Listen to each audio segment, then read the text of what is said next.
세상의 모든 지식 언더스탠딩. 네, 자 이번에는 태국 캄보디아 얘기.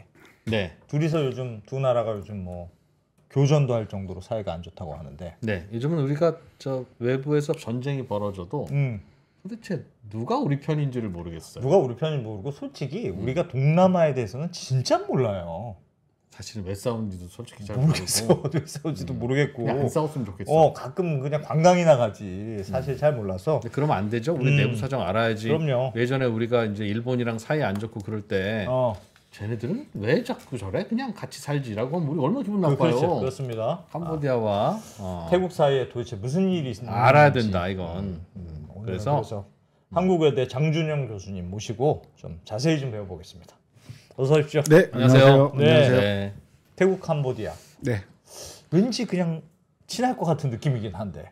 방금 그 사회자 선생님 두 분께서 이제 우리나라랑 일본 말씀하셨잖아요. 네. 태국이랑 캄보디아는 우리나라랑 일본만큼이나 그래요. 원래 사이가 사이가 그렇게 좋지가 않습니다. 원래? 예.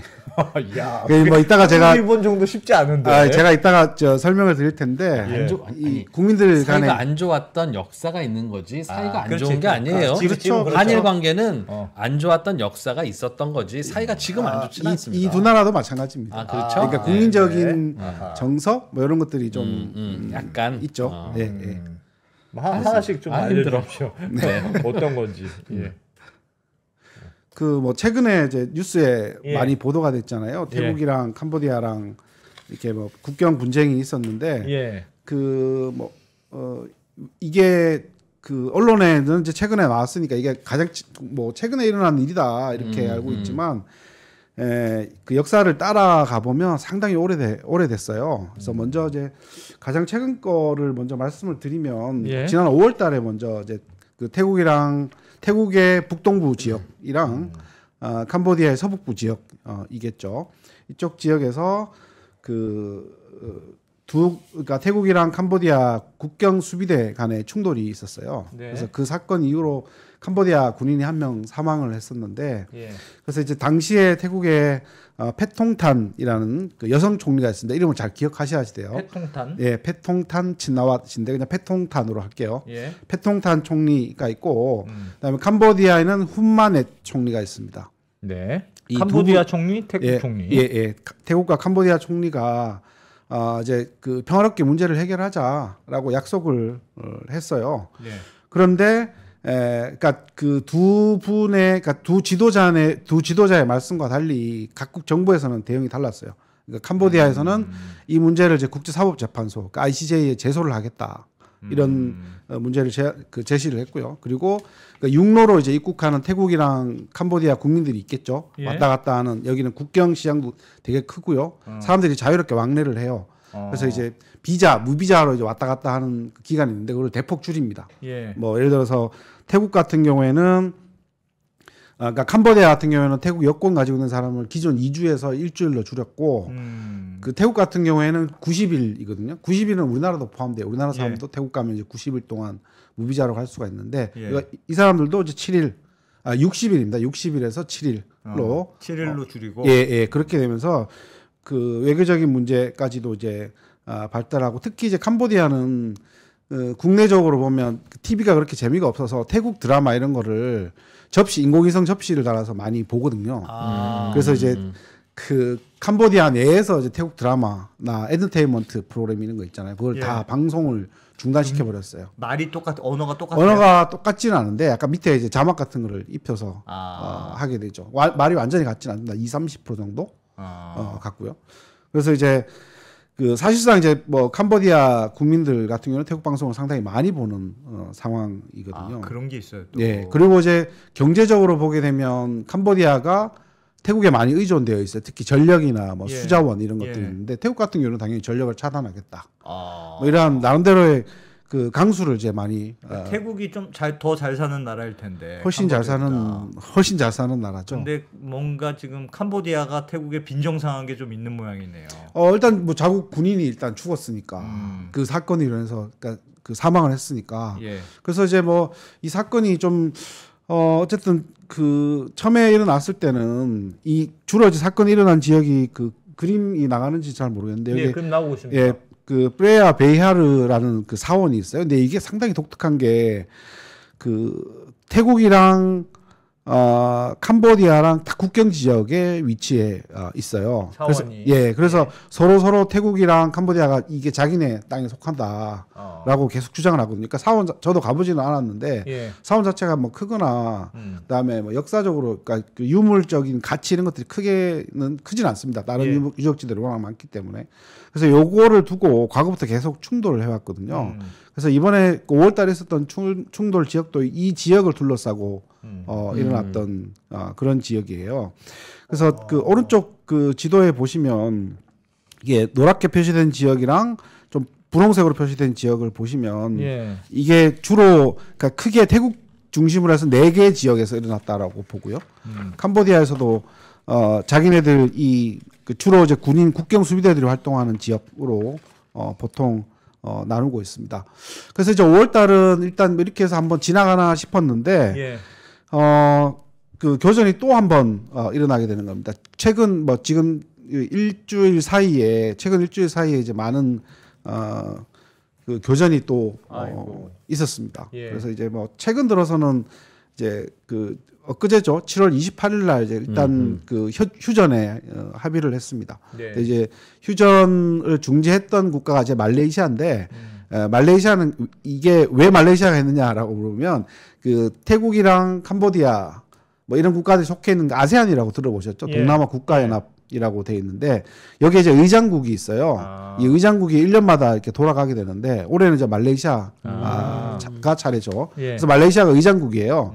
그래서 영내에 어떤 문제가 발생을 하게 되면 이게 의장국이 주도적으로 나서서 문제를 해결을 합니다. 보통.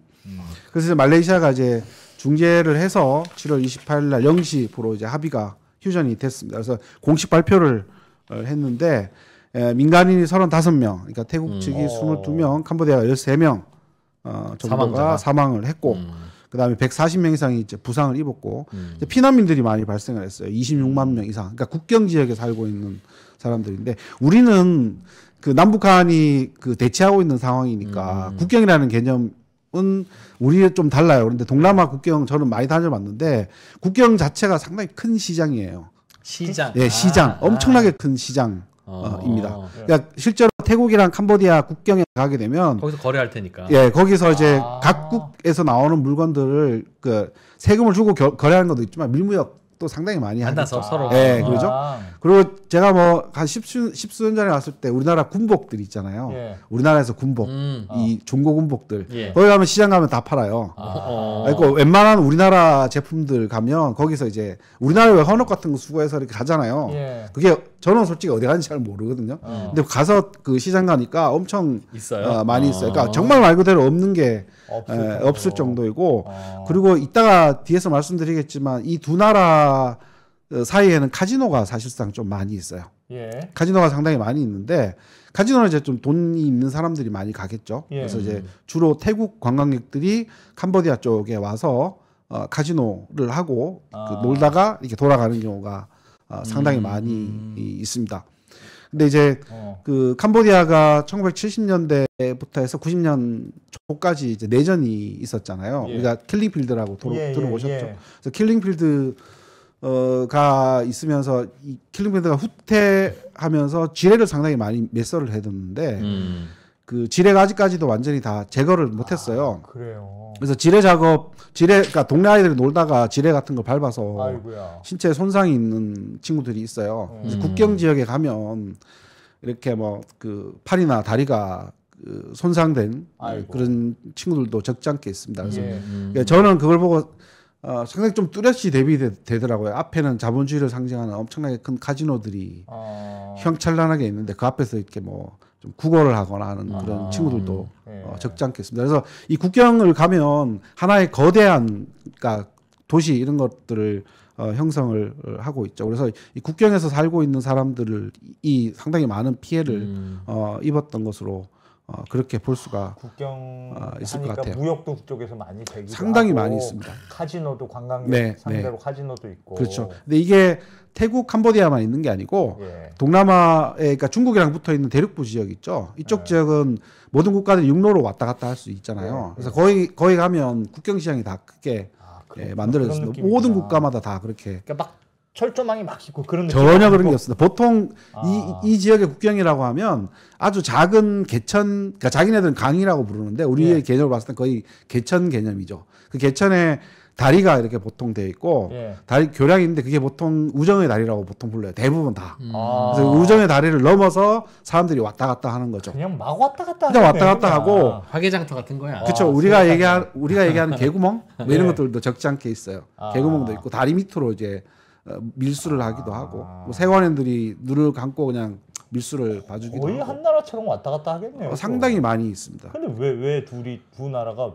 무슨 갈등이 있습니까? 그래서 이게 그러니까 언제부터 이렇게 시작되었냐라고 보면 먼저 그 앞에 지도가 보시면 이 노란색으로 표시되어 있는 지역이 지금 현재 태국 영토거든요. 현재 태국 영토인데 옆에 숫자 이렇게 막 적혀 있는 거 보이시죠?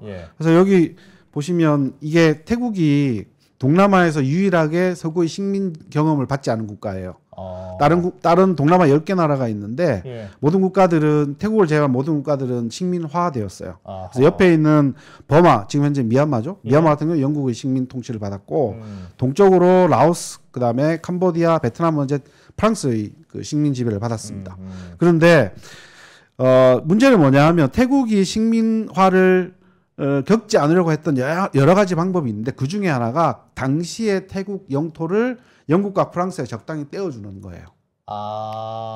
네, 그러니까 수도는 이제 방콕 중심, 지금 현재 수도 방콕이죠. 그쪽 지역은 가장 핵심이니까 두더라도 방콕을 기준으로 해서 아주 멀리 있는 지역들 있죠.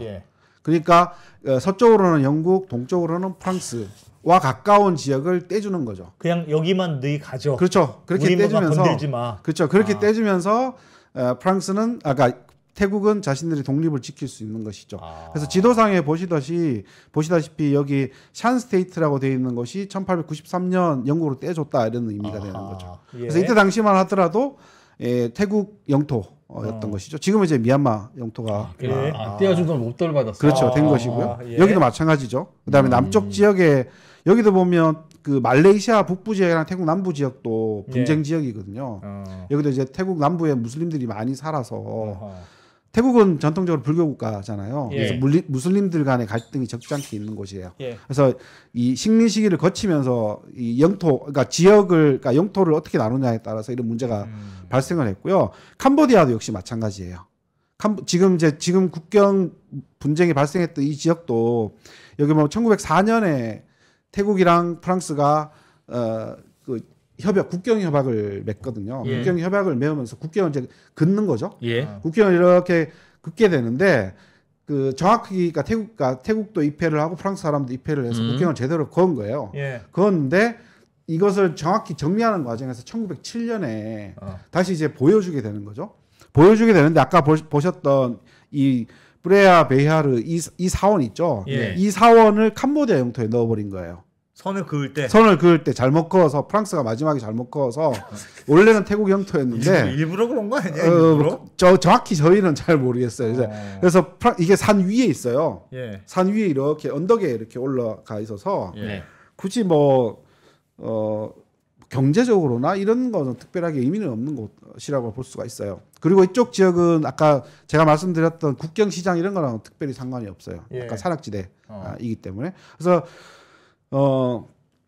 그 프랑스의 하여튼 실수가 발생을 했는데 태국 입장에서는 이걸 알고도 그냥 방치를 해버린 거예요. 그냥 우리가 가면 왔다 갔다 하면 그냥 되니까. 사람들은 계속 왔다 갔다 했으니까. 그리고 국경 개념이 없었고 그리고 실제로는 이때 당시에 캄보디아가 프랑스의 보호국이 되었지만 태국 입장에서는 일단 우리가 종주권을 가지고 있는 그런 국가다. 라오스까지 캄보디아와 라오스까지는 우리의 나와바리야.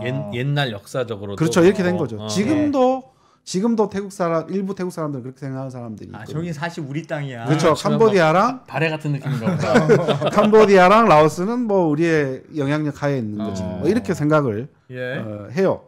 그래서 옛날에 띄워준 땅이니까 그렇게 생각할 수도 있을 것 같아요. 당연히 사람들은 자유롭게 오갔을 것이고 그리고 국경 개념이 뭐 특별하게 없었겠죠. 그 태국만 식민지 지배가 안 되고 그냥 띄워주었도 그냥 그걸로 끝내는 이유는 영국과 프랑스가 둘 중에 하나가 태국을 먹는 거는 서로가 불편하니까. 그게 그래서 완충국 개념인 거죠. 그런 느낌으로. 완충국 개념으로. 그러니까 영국이랑 프랑스 입장에서는 서구 사람들의 입장에서는 완충국이다. 이 둘이 태국을 서로 먹겠다고 전쟁을 하면 괜히 불편하니까 피해를 입으니까. 태국도 그런 약간 외교전을 잘 쓴 거네. 태국이 외교를 잘하는 거죠. 그래서 이제 태국 외교를 이제 대나무 외교라고 보통 얘기를 하거든요. 이 바람이 불기 전에 이제 눕는 그런 방식 있죠. 대나무 외교. 보통 그렇게 얘기를 합니다. 그래서 태국은 외교를 상당히 잘 해요. 지금도. 여기에 붙었다, 저기에 붙었다. 보통 그런데 그런 경우에 야 우리 저는 그러니까 저 땅 떼어주자 그러면 전하 아니되옵니다. 뭐 그런 게 없었는데. 그 우리나라랑 약간 영토 개념이 다른 게 동남아는 왕조 시대 때 우리는 그 뭐 통일신라에 뭐 순수비 같은 거 세우고 막 이렇게 했잖아요. 여기까지 우리나라 땅이야 이렇게 했잖아요. 동남아는 그런 개념이 특별하게 없었어요. 그러니까 중요한 거는 왕이 사는 지역 있죠. 그 지역이 가장 핵심이고 밀림은 네가 가든 내가 가든 그러니까 왕 수도에서 멀어지면 멀어질수록 사람들이 왕조에 대한 존재감 이런 게 특별하게 없었어요. 그걸 약간 좀 유식한 말로 만다라라고 보통 얘기를 하거든요. 만다라 또는 만달라 이렇게 얘기를 하는데 외곽 지역에 사는 사람들은 나의 왕이 누군지보다는 내가 사는 마을의 족장 지도자가 누구냐 이게 더 중요했던 게. 그러니까 뭐 누가 왕이 누구건 뭐 그냥 배부르게만 해주면 되지. 프랑스가 와서 야 태국 이만큼 우리한테 줄 수 있지? 그러면 뭐 그러던가 뭐 알든가. 관심 별로 없었죠. 이쪽 외곽 지역이고 자원이 많은 것도 아니고. 느낌이 다르구나. 그리고 실제로 지금 현재 태국의 동북부 지역은 이산이라고 불러서 좀 상대적으로 가장 낙후되어 있는 지역 중에 하나거든요. 그러니까 그래서 그냥 막 떼준 거고. 그렇게 크게 이렇게 큰 뭐 관심을 이렇게 그렇게 못하다가 이제 캄보디아가 1954년에 독립을 하거든요. 프랑스로부터. 그러니까 완전한 이제 주권 국가, 현대적인 개념의 주권 국가가 되었는데 이때 이제 태국이 그 사실을 명확하게 알고 군대가 가서 이 사원을 점령을 해버리는 거예요.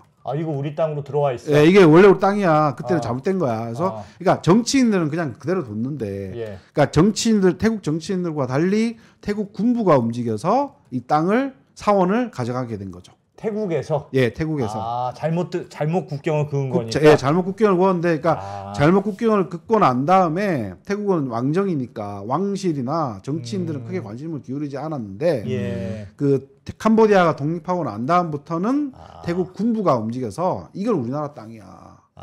라고 해서 사원을 무력을 동원해서 점령을 해버렸죠. 그러니까 캄보디아 입장에서는 야 이거 우리 땅인데 왜 계속 철수를 해달라라고 요구를 했는데 태국 입장에서는 그냥 말 그대로 객인 거죠. 야 이거 우리 땅인데 역사적으로 우리가 우리 땅인데 왜 그러냐 라고 했다가 선산 잘못 그어진 거지. 그렇죠. 그래서 캄보디아가 1959년도에 ICJ 그러니까 국제사법재판소에 제소를 해요.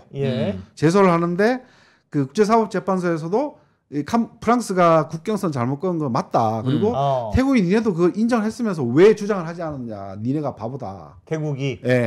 그렇게 해서 캄보디아의 손을 들어주는 겁니다. 주장 안 했으니까? 이미 했으니까. 너무 지나버렸다. 그렇죠. 그러니까 실질적으로 그러니까 실효적 지배 이렇게 얘기해요. 실효적 점유 이렇게 얘기를 하잖아요. 그래서 이 땅을 캄보디아 그러니까 1962년도에 캄보디아가 완전 승소를 선언했습니다. 이 사원이 중요합니까? 태국 사람들한테도 캄보디아 사람들한테도 중요해요? 그러니까 역사적으로 보면 이게 10세기 정도에 지어진 사원인데 이 두 국가 모두 불교 사원, 힌두교 사원들이 상당히 많이 있어요. 그래서 그런 사원의 가치에 비하면 그렇게 역사 문화적으로는 상당히 많이 떨어져요. 떨어지지만 이 사원 자체 하나를 두고 이 태국의 자존심, 캄보디아의 자존심, 국가적인 자존심, 국민적인 자존심 이게 계속 대결을 하고 있는 이건 거죠. 원래 내 거야. 원래 내 거야라고. 태국의 입장이고 그렇죠. 캄보디아는 지금까지 우리가 있었는데 무슨 그렇죠. 소리냐. 이게 그러니까 원래 중요하지 않은 거였다고 하더라도 원래 중요하지 않은 거였다고 하더라도 나한테는 별로 중요하지 않은데 얘가 갑자기 내 거라라고. 자존심 싸움. 그죠. 그러니까 62년도에 그 ICJ의 결론이 났음에도 불구하고 예. 크게 또 와. 관심을 기울이지 않아요. 예. 이 사원 이 뭐 두고 누구 땅이냐 이렇게 관심을 기울이지 않다가 예. 2008년도에 이제 캄보디아에서 이 사원을 유네스코 세계문화유산으로 등재를 시켜버려요. 캄보디아. 예, 캄보디아에서. 그러니까 태국이 더 난리 났지. 더 난리가 나죠. 야 이거 우리 건데 왜 니네가 왜 하냐 야. 이렇게 되는 예민하다, 예민하다. 예. 그래서 이제 그때 당시에 또 긴장이 고조가 되어서 2008년부터 해서 뭐 2009년, 2011년까지 간헐적으로 교전이 계속 있었어요. 야, 이 사원 가지고요? 예, 이 사원 하나를 두고 간헐적으로 계속 교전이 있었는데 예. 근데 이 교전이 계속 있었음에도 불구하고 최근에 다시 국경 분쟁이 일어나기 전까지는 특별하게 뭐 국지전이 네. 있거나 그러지는 않았는데 네. 왜 이런 일들이 그러면 조용히 있었느냐라고 네. 보면 제가 아까 말씀드렸듯이 태국의 군부와 달리 태국의 정치인들, 캄보디아 정치인들 여기에 크게 관심을 기울이지 않았다라고 말씀을 드렸잖아요. 예. 근데 이게 이때 당시에 2000년대 초반에 태국을 통치했던 인물과 캄보디아를 통치했던 인물을 간에 이 보이지 않는 관계, 좋은 관계를 우리가 좀 주목해야 될 필요가 있어요. 그래서 2000년대, 2001년도에 그 태국의 그러니까 탁신이라는 탁신 총리. 예, 탁신 총리가 등장을 해요. 아까 제가 말씀드렸던 패통탄 총리의 아버지예요. 예. 예, 탁신 총리가 등장을 하는데 이 사람은 그 태국의 정계에서 상당히 독특한 인물이에요. 그러니까 사업가이기도 하고 예. 과거에 경찰 출신이고 그러니까 관료죠. 관료 예. 출신인데 정치랑 전혀 상관없는 그런 인물이었었어요. 그리고 태국의 이제 북부 지역 치앙마이를 예. 거점으로 해서 활동했던 인물이고 화교예요. 예. 그러니까 광둥성 출신. 예, 화교. 얼굴 딱 보면 그냥 중국 사람 피가 흐르는구나 이렇게 보입니다. 이 사람이 그 대표적으로 이제 포퓰리즘 이런 걸 내세워서 그러니까 예. 농촌민들 있죠. 농촌에 사는 사람들, 그다음에 도시의 빈민들 이런 사람들도 크게 지지를 얻습니다. 그래서 태국은 총리 그 한 임기가 5년인데 태국의 역사상 태국이 1932년도에 입헌혁명이 일어나고 난 다음부터 이제 그 총리제가 들어섰는데 1932년부터 2001년 이 사람이 그 총리가 되기 전까지 임기 5년을 채웠던 총리가 한 명도 없었어요. 그러니까 그 정도로 쿠데타로 계속 얼룩진 그런 국가죠. 근데 이제 유일하게 탁신만 2001년부터 2005년까지 한 텀을 다 마쳤어요. 마치고 다시 2005년 총선에 승리하고 2006년에 두 번째 임기를 맡게 되죠. 대단하네. 예, 엄청난 그러니까 입지적인 그런 인물이죠. 태국 정치에서는. 태국 정치에서는 그렇죠. 근데 2006년에 태국에서 또 쿠데타가 일어나요. 예. 쫓겨나요. 쫓겨나고 난 다음에 이제 해외로 수배를 받았으니까 해외로 가게 되는데 이제 그 과정에서 우리 옛날 뉴스에 한 번씩 국제 뉴스에 나왔던 영국 가서 그 맨체스터 시티인가요? 그 구단을 사고 그랬잖아요. 예. 축구 구단을 사가지고 돈이 워낙 많은 인물이니까 재산이 뭐 2조인가 3조 정도 된다고 그렇게 알려져 있습니다. 이게 이분 탁신의 이름이 중국 이름이 구달신이에요. 구달신. 그 공구할 때, 그러니까 공자 이름 있죠. 구시 그런 구시입니다. 그리고 이제 그 이분이 하여튼 2001년부터 2006년 그 쫓겨나기 전까지 태국 정치를 장악을 했고 그보다 더 오랫동안 권좌에 있었던 캄보디아의 총리가 이제 훈센이라는 사람이 등장합니다. 훈센은 이제 훈마넷의 아버지예요. 이 사람은 정치 이력이 상당히 독특한 게 과거에 우리 그 아까 제가 말씀드렸던 킬링필드를 주도했던 크메르 루즈가 있죠. 크메르 루즈는 이제 빨간색을 얘기를 하는 거잖아요. 루즈를 얘기하듯이. 근데 크메르 루즈의 일원이었다가 나중에 크메르 루즈가 78년도에 이제 그 패망하고 난 다음에 베트남이 78년 말부터 79년까지 캄보디아를 침공을 하거든요. 그래서 10년 동안 베트남이 캄보디아를 주둔을 해요. 그때 이제 친베트남 인사로 또 갈아타요. 갈아타고 난 다음에 다시 또 그 91년도에 이제 캄보디아 내전이 끝나고 난 다음에 유엔군이 들어와서 국가를 재건하거든요. 재건 사업을 하고 다시 왕정 체계로 복귀하고 93년도에 총선을 하게 되는데 총선을 실시하고 난 다음에 그러니까 훈센이라는 사람도 정당을 만들어서 출마를 했어요. 근데 이제 1당은 못 하고 2당이 됐어요.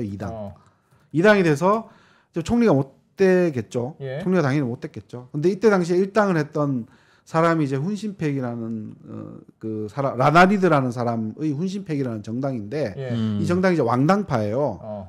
그 왕당파 좀 복잡하기는 하죠. 예. 왕당파인데 그 이 사람이 원래 이제 그 일총리가 되는 거죠. 그러니까 예. 총리가 되는데 이때 당시 국왕이 있었어요. 라나리드의 아버지 노르돔 시아누쿠 한 번씩 들어보셨을 예. 법한 김일성이랑 아주 가까웠던 그런 인물이죠. 이 사람을 훈센이 찾아갑니다. 예. 독대를 하고 난 다음에 다시 연정 체제를 만들어요. 그러니까 제2 총리로, 그러니까 그 직위에 없던 제2 총리를 만들어요. 예. 그러면서 제1총리, 제2 총리 체제에 되면서 그때 이제 말 그대로 넘버 2가 되는 거죠. 예. 넘버 2가 되면서 권력을 계속 호시탐탐 노리다가 97년도에 라나리드를 대상으로 해서 쿠데타를 일으켜요. 쿠데타를 일으켜서 축출시켜 버립니다. 근데 이때 당시에 캄보디아가 아세안에 가입하기로 돼 있었거든요. 97년 7월 달에. 근데 그 쿠데타가 일어났으니까 아세안에서 무기한 연기를 시키죠. 그러면서 아세안에 바로 가서 사과를 하고 그리고 그 이듬해 99년도에 캄보디아가 아세안에 가입하고 훈센은 이제 그때부터 넘버원 자리에 오르게 되는 겁니다. 그래서 공식적으로 97년부터 넘버원 자리를 쭉 이어오다가 2024년까지 쭉 이어져 오죠. 그러다가 자기 아들에게 이제 권력을 넘겨주게 되는 겁니다. 넘겨주고 지금 현재는 상원 의장을 여전히 하고 있어요. 그다음에 캄보디아 여당의 당수를 역시 또 하게 되는 겁니다. 근데 이 두 분, 그러니까 탁신이랑 훈센이라는 사람이 전혀 다른 게 아니고 1992년도에 그 탁신이 캄보디아에서 통신사 이런 사업을 하거든요. 태국의 탁신이 태국의 탁신이 캄보디아로 진출을 해서 통신 사업을 하게 돼요. 그래서 그때부터 이 두 사람의 인연이 시작이 된 거죠. 인연이 시작이 돼서 그래서 이제 뭐 그 여러 두 사람들끼리 이제 한 명은 사업가, 한 명은 정치인이었었으니까 그래서 서로 교류를 많이 하게 됐고 그러다가 이제 탁신이 쫓겨나고 난 다음에 그때 쫓겨나자마자 훈센이 탁신은 나의 친구, 나의 브라더라고 하면서 고문으로 위축을 하죠. 경제 고문 이런 것도 위축하면서 나는 탁신 편이다라는 거 확실하게 우리 편이다라고 그 눈도장을 이제 찍어주게 되는 겁니다. 지도자들끼리 친분이 있어서 원래 태국하고 캄보디아는 국민 감정은 안 좋은데 국민 감정은 그게 쑥 내려가 있었군요. 그러니까 정치 두 명의 정치인들끼리는 상당히 서로 뭐 주고받고 할 수 있는 것들이 상당히 많이 있으니까 그렇게 됐고 또 그 탁신 총리의 그 여동생이 잉락 진나와시라고 있었는데 그 여동생이 또 총리를 해요. 근데 이 총리도 잉락 총리도 2014년에 또 쿠데타를 해서 쫓겨나요. 쫓겨나고 난 다음에 그때도 역시 마찬가지로 잉락과 가까운 사람들이 캄보디아로 또 들어가게 되죠. 훈센이 또 봐줘요. 또 봐주고. 그러니까 상당히 가까운 그런 두 명의 그 관계죠. 그러니까 정치인들이 이 탁신 가게랑 훈센가 는 둘이 잘 지내는 게 중요하지. 뭐 국경지대에서 이런 자기들의 기준에 봤을 때는 뭐 그냥 사원 하나 두고 이렇게 갈등하고 한다라는 것에 대해서는 크게 관심을 기울이지 않았던 것이죠.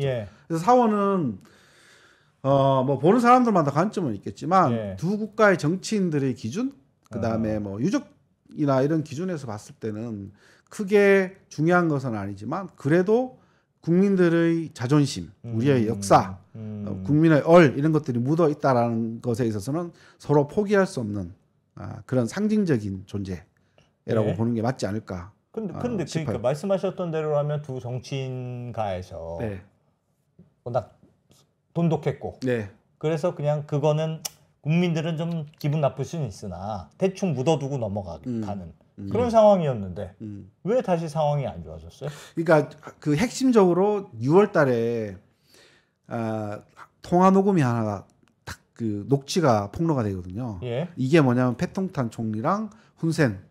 그러니까 패통탄은 탁신의 딸. 태국 얼마 전까지 태국의 총리였고 7월 1일부로 직무가 정지됐어요.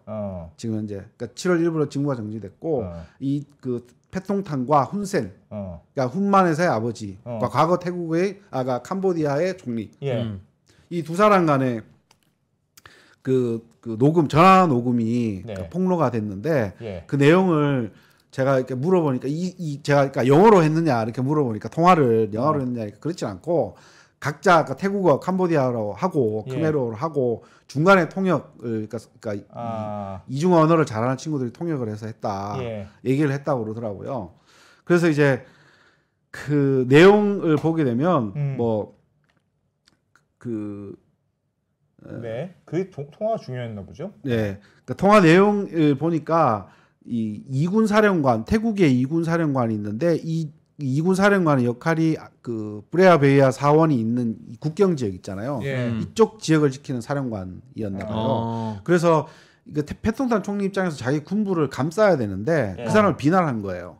그래서 태국 말로는 삼촌을 룽이라고 하거든요. 룽. 그러니까 룽이라고 하면서 룽카 하면서 삼촌, 훈센을 삼촌이라고 훈센을 삼촌이라고 부르면서 아빠 친구니까. 네, 삼촌이라고 부르면서 뭐 건강 잘 지내냐, 잘 지내냐, 우리 그러니까 군 사령관, 그러니까 국경 사령관, 국경 수비군의 사령관이 뭐 한 짓 이런 것들이 잘못된 것이다. 내가 아주 그냥 홍구정을 내주겠다. 뭐 이렇게 하니까 마음 상처를 입지 마라. 이런 식으로 해서 훈센을 되게 띄워주고 자국 군인을 좀 얕보는 그런 일이.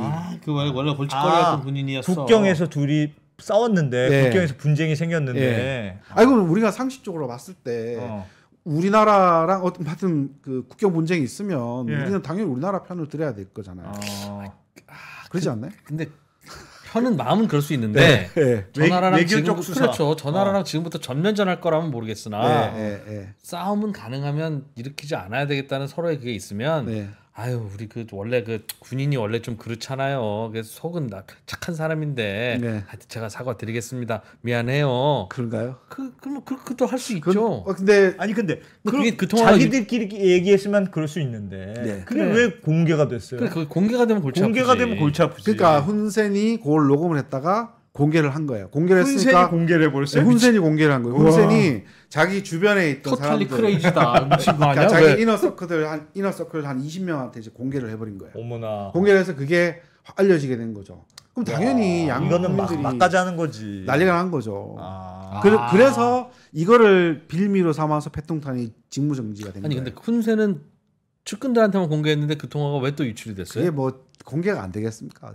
공개하면 당연히 공개가 20명한테 공개했는데 그러니까 20명한테 공개했다는 거는 그냥 알려도 된다 이런 의미가 난 내가 혼자 생각하기에는 서로 이제 양쪽에는 강경파들이 있잖아요. 그러니까 훈센도 그 싸우고 싶지는 않은데 자기 강경파들이 있으니까 강경파들 불러다가 야 봐봐 태국 총리가 지금 괜찮단다 미안하단다 들어봐 야 이제 봐라 내가 다 알아서 하는 거야 그렇게 한 거 아닐까? 아니 근데 그걸 둘이서 했어야지. 그렇게 공개되면 태국 총리 입장에서는 어디 도망갈 데가 없죠. 그렇죠. 이거는 뭐 그렇죠. 당연히 그건 어쩔 수 없을 것 같아. 그러니까 총리를 일단 삼촌이라고까지 불렀던 것 자체가 아주 심각하긴 했겠네요. 진짜. 그러니까 외교 문제로 당연히 발전될 수밖에 없는 거고. 그래서 뭐 이 사건 있고 난 다음에 그 대사들 있잖아요.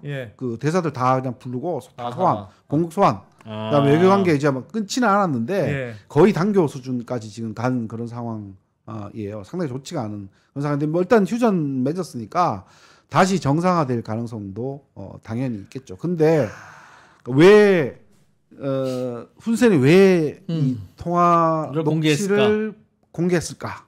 이거거든요. 근데 이게 명확하게 이거다라고는 얘기를 못 해요. 공개해서 얻는 게 뭐예요? 그러니까 정확히 그런 건 없는데 제가 유추를 해봤거든요. 근데 세 가지 정도로 볼 수가 있을 것 같아요. 근데 이거는 명확하지는 않아요. 근데 명확하지는 않은데 판돌아가는 것들을 보고 이런저런 뉴스들을 종합을 해서 제가 내린 잠정적인 결론이니까 완벽하게 막 확실하게 그렇다라고는 볼 수는 아니지만. 없어요. 첫 번째로는 아까 제가 말씀드렸던 훈센이라는 정치 이력을 보면 이 사람은 정말 노예하고 권무술수에 정말 뛰어난 그런 인물이거든요. 그러니까 권력을 찾아서 얼마든지 찾아가는 그런 인물이라는 거죠. 그래서 이 사람의 시각에서 봤을 때 태국의 탁신가는 이제 정치적 운명을 다 했다. 손절. 이용 가치가 없어. 손절론. 그러니까 일단 탁신이 이제 최근에 사면 복권이 돼서 활동을 하고 있긴 한데 굳이 뭐 그러니까 나이도 많을 것이고 현실 정치에 이제 복귀가 힘들잖아요. 그리고 탁신의 여동생도 축출당했고 딸도 지금 직무 정지가 됐는데 아마 물러날 가능성이 상당히 클 것 같아요. 그래서 그러니까 그 탁신가는 이제 뭐 거의 그 정계에서는 다시 회복하기는 힘들지 않겠냐. 친하던 패밀리인데 굳이 내가 밟아서 없앨 것까지는 없잖아요. 그거는 뒤에서 하나 더 제가 설명을 드릴게요. 왜 그렇게 되는지. 그래서 이 훈센이라는 사람이 그럼 대안으로 누구를 선택을 해야 될 거잖아요. 대안으로 선택해야 되는 것이 2014년에 이제 쿠데타를 일으켰던 인물이 이제 프라얏이라는 프라얏 차노차라는 태국 군인이 있어요. 이 사람은 이제 재작년에 이제 은퇴를 했고 공직에 은퇴를 했는데 태국은 왕실이 있어요. 왕실이 이제 추미론이라고 얘기하거든요. 추미론에서 활동하고 있는 그 프라얏이 이제 나름대로 현역 군인에서는 은퇴를 했지만 막후에서 여전히 영향력을 행사하고 있겠죠. 이 사람에게 계속 줄을 대려는 거죠. 줄을 대면서 태국 군부가 안 그래도 지금 뭐 그 패통탄 총리가 이끄는 그러니까 퍼타이당이라고 그러는데 태국 당 이 당을 계속 뒤집어 엎으려고 시도를 하고 있어요. 그러니까 아까 말씀드렸듯이 태국은 쿠데타가 얼마든지 일어나는 그런 거. 그러니까 과거에 쿠데타가 많이 일어날 때는 농담으로 아침에 밥 먹다가 태국 군인들이 밥 먹다가 반찬이 마음에 안 들면 오후에 쿠데타 일으킨다 뭐 이런 말도 있었거든요. 그러니까 실제로 태국은 지금까지 쿠데타가 19번, 20번 정도가 있었고요. 대부분 다 성공을 했고 우리가 생각하는 쿠데타는 사람이 막 유혈이 낭자하고 뭐 죽어 나갈 것 같고 이렇게 생각하잖아요. 태국은 전혀 그렇지 않아요. 어떻게 해요, 그럼? 그냥 그 군부가 파벌이 여러 개가 있거든요. 태국 군부는 파벌이 어디 출신이냐, 뭐 육군 출신이냐, 육군 내에서도 어느 지역 출신이냐, 요게 나눠져 있거든요. 그래서 그 파벌 간의 갈등이 성공을 하게 되면 쿠데타가 성공하는 거예요. 그러니까 쿠데타를 하고 난 다음에 왕실이 인정을 해주잖아요. 그러면 쿠데타는 성공. 그럼 기존에 있어서 집권한 사람은 쿠데타니까 무력이니까 일단은 뭐 사망하거나 없애고 죽이지는 않죠. 죽이지도 않고. 네. 그냥 가위바위보를 해요? 해외로 보내거나 아니면 그냥 그 직위에서 축출해 버리는 거예요. 그냥 어느 날 뭐 감옥을 보내거나 그러지도 않아요. 그러니까 과거에 탁신 총리 정도만 수배를 내렸는데 그냥 외국으로 도망갔잖아요. 외국으로 돌아서 해외에서 쭉 살다가 최근에 사면 받아서 그냥 들어온 거예요. 보통 쿠데타가 이제 부대가 움직이잖아요. 네. 부대가 움직이면 무력 충돌이 있을 수밖에 없는데. 부대와 부대 간의 그 싸움이 아니에요. 그러니까 군부 내에서 여러 개의 큰 파벌들이 있잖아요. 그 파벌들 중에서 가장 유력한 파벌이 일단 먼저 움직여서 의회를 장악하고 방송국을 장악하는 거예요. 그래서 의회를 해산시켜버리고 총리 해임 해버리고. 예. 근데 그 해임하기 전에 이제 왕을 찾아가는 거죠. 국왕을 찾아가서 국왕을 아련을 하고 국왕이 승인 윤허한다라고 하면 그러면 당하는 쪽은 성공하게 되는 거예요. 원래 당하는 쪽은 막 처절하게 전혀 그렇지 저항해야 되는데 전혀 왕이 오케이 하면 그냥 끝나버리는군요. 그렇죠. 그래서 태국은 군부랑 왕은 특수관계예요. 항상 하나의 묶음이에요. 근데 아까 말씀하셨던 친나와 탁신이죠. 탁신은 유일하게 군부와 그 다음에 왕실과 거리가 먼 그런 사회예요. 그래서 지금도 아직 남아 있는데 2000년대 한 중반 2005년도 이때부터 되게 태국 시내 방콕 시내에 되게 유행했던 색깔이 두 가지가 있는데 옐로우 셔츠랑 레드 셔츠가 있어요. 그러니까 옐로우 셔츠는 왕당파 왕을 지지하는 국민들. 그래서 그 노란색 티를 입고 다니는 거예요. 우리도 노란과 빨강이었어요. 아, 그러셨어요? 그다음에 레드 셔츠는 이제 탁신을 지지하는. 정말요? 네, 그래서 지금도 그렇게 나눠져 있어요. 그래서 보통 레드 셔츠라고 하면 탁신 계열, 그러니까 패통탄 총리를 포함해서. 그래서 이쪽은 군부랑 가깝지 않은 사이. 그래서 패통탄은 지금 현재 레드 셔츠니까 당연히 군부랑 사이가 안 좋겠죠. 그런 있구나. 집권을 하면 내가 쿠데타를 집권하면 또 다음 쿠데타가 두렵고 하니까 내 신복들로 군부를 다 정리하고 쿠데타 일으킬 만한 은여성은 무슨 걸 해서라도 잡아놓고 그렇게 해야 왕의 허락을 받지 못하잖아요. 그러면 왕이 오케이 해줘야 왕이 무조건 최종 결재권은 무조건 왕이 가지고 있어요. 그러니까 그 실질적으로 헌법에는 입헌군주제이지만 왕은 상징적인 존재라고 되어 있지만 실질적으로 정치 권력을 움직이는 최종 결재권자는 왕이죠. 국왕. 그럼 왕이 한 사람에게 권력을 안 몰아주고 있구나. 그렇지. 총리랑 군하랑 양쪽에서 네 말 안 들으면 얘한테 일러서 네 이거 하게 한다 하든가. 거의 그런 식으로 해서 쿠데타가 계속 얼룩져 왔던 거죠. 지금까지. 왕만 승자구나. 왕이 가운데서 줄타기 하고 있네. 그러니까 훈센 입장에서는 뭐 여러 가지를 생각해 볼 수 있는 게 어쨌든 이 탁신가가 이제 더 이상 자기네들 필요가 없다라고 생각이 와서 같아서 이제 군부를 한번 밀어보는 거죠. 넌지시 군부를 한번 밀어보고 다시 또 군부가 권력을 잡으면 태국 군부는 국가만 수호하는 것이 아니고 사업체예요. 거대한 사업체. 군부가요? 네, 태국 가보셨어요 혹시? 가봤습니다. 태국 가서 그 환전 같은 거 안 해보셨어요? 해봤습니다. 환전해보면 아마 환전했었던 것 중에 하나가 태국 군부가 운영하는 은행에서 하셨을 가능성도 있어요. 은행도 운영해요? 네, 은행도 가지고 있고 방송국도 가지고 있어요. 와. 엄청 웬뭐 시멘트 회사부터 시작해서 엄청나게 많은 사업체를 운영하고 있어요. 태국은. 그러니까 하나의 국가만 수호하는 것이 아니고 아주 큰 그 이익 단체, 이익 단체라고 보시면 됩니다. 우리도 군인 공제회라고 있긴 있어요. 그런 공제 건가? 제한군인회에서 옛날에 군생활할 때 그 군복 입었잖아요. 네. 그거 제한군인회에서 독점해서 입었잖아요. 근데 그거랑은 차원이 달라요. 특히 태국뿐만이 아니라 동남아 군부는 거대한 이익 집단이라고 보시면 거기서 버는 돈은 그냥 자기들 회식도 하고 총도 사고. 그렇죠. 그러니까 자기네들 복지를 위해서 쓴다라고 얘기를 하지만 그게 뭐 말단 군인까지 가겠어요 어디? 그래서 태국뿐만이 아니라 옆에 있는 미얀마도 마찬가지고 인도네시아, 그러니까 군인들이 과거에 그 집권했거나 집권하고 있는 국가들 같은 경우에는 통제가 안 되는 군인이 아주 완벽한 경제 집단이라고 보시면 돼요. 또 군 기업과 일반 기업 간의 결탁이 상당히 많이 되어 있겠죠. 네. 그게 뭐 하나가 있을 것 같고요. 그다음에 내부적으로 보게 되면 아까 말씀드렸듯이 훈센이 지금은 권력에서 물러났잖아요.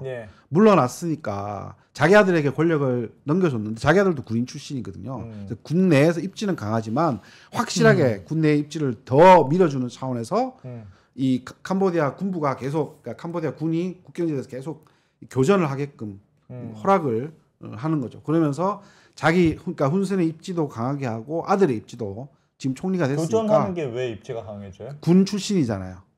아들이 훈마넷이라는 인물이 군 출신이거든요. 군 출신이니까 군 통수권도 지금 가지고 있을 거잖아요.